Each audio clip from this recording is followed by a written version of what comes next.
अन्य इसी मान आमर सब मेंबर मानक बाहर करदे से नुआ इसी मेंबर मान गठन करेंगे। तेणु सरकार को एतिक नवेदन आमर रिस्ट्रक्चर बंद करा जाऊ, आमको स्थायी नियुक्ति दि जाऊ। तसहित आमको गाड़ी देले आमर स्कूटी लोन गोटे देइछन्ती, स्कूटी आमको देइछन्ती, आमको जदि रिस्ट्रक्चर करदेबे आमे पैसा कोठु आनिबु, केमिति आमे स्कूटर लोन सुझिबु? आमे जो आमको ऑडिट कराहबो कहिचे, मु गोटे ब्लॉक स्तरीय महासंघर सभापति, मते जदि ऑडिट करबा को कहिबे मु केमिति ऑडिट करिबि? आमको तो बाहर करदेबे। सरकार को एतिक नवेदन आमर विनम्र नवेदन हाथ जोड़ी नवेदन करुछु जे आमको रिस्ट्रक्चर बंद करा जाऊ, आमर दाबी केवल पूरण करा जाऊ। आमे कोन चाहूछु आमको माँ हिसाब रे आमको केमिति स्थायी नियुक्ति करा जाऊ, आमर निवेदन केमिति रक्षा करा। धन्यवाद। मो ना के कमला कुमारी रेड्डी, मो कवि सूर्यनगर ब्लॉक यूनियन प्रेसिडेंट अछि। कोन कहबे आज जे आपण माने राजरास्ता ओलेछन जो पूर्व सरकार थिले जेतले आपण सम्मान देलखिन कोन गेला बाध्य करी एते खरार राजरास्ता ओलेछन हम आज जिलापाल ऑफिस रे धारणा नै हमको एबे गोटे रिस्ट्रक्चरिंग रो लेटर आसीची जे प्रत्येक पुराना इसी मानक चेंज करी नूतन भाबे इसी चयन करबे पई, सेति पई हमें तार प्रतिवाद करिया पई एठार हम उपस्थित अछु। कोन केतना दफा दाबी रही छै आपण हमको स्थायी नियुक्ति करा जाऊ आ कुशली श्रमिक भाबे हमको भत्ता प्रदान करा जाऊ।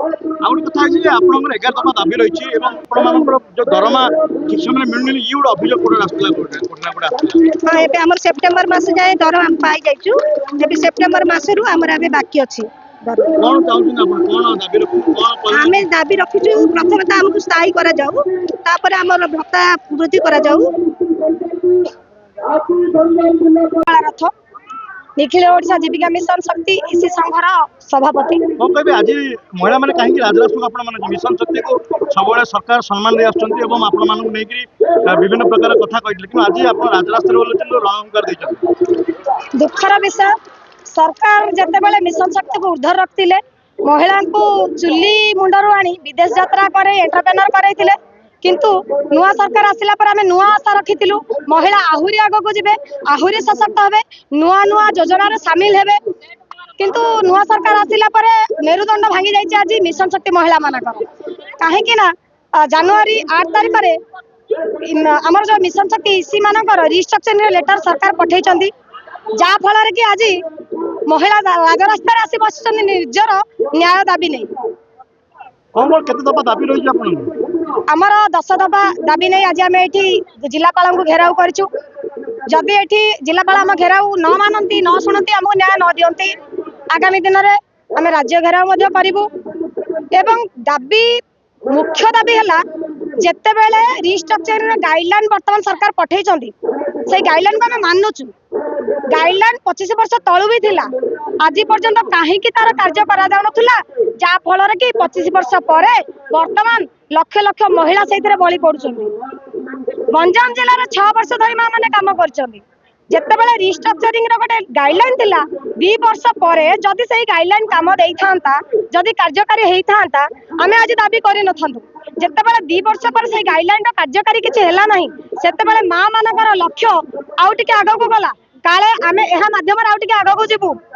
आ जो महिला माने आसीचंदी समान निजर परिवार प्रतिपोषण लक्ष्य नै आसीतिले, सेमाने जेते बेले जानिले कोन से रिस्ट्रक्चर प्रक्रिया नाही, सेमाने सरकार को भी सम्मान देले, सरकार को काम आगो को नेले, जा फल कि आज लक्ष लक्ष महिला पंचायत स्तर रु जदि सठिक काम न करि थांते आज मिशन शक्ति रो गठन हेई पानथना विभाग सेही जिनस सरकार भूली जाई आज हमको राज्य रास्ता को ओल्हेबा को बाध्य कर देले।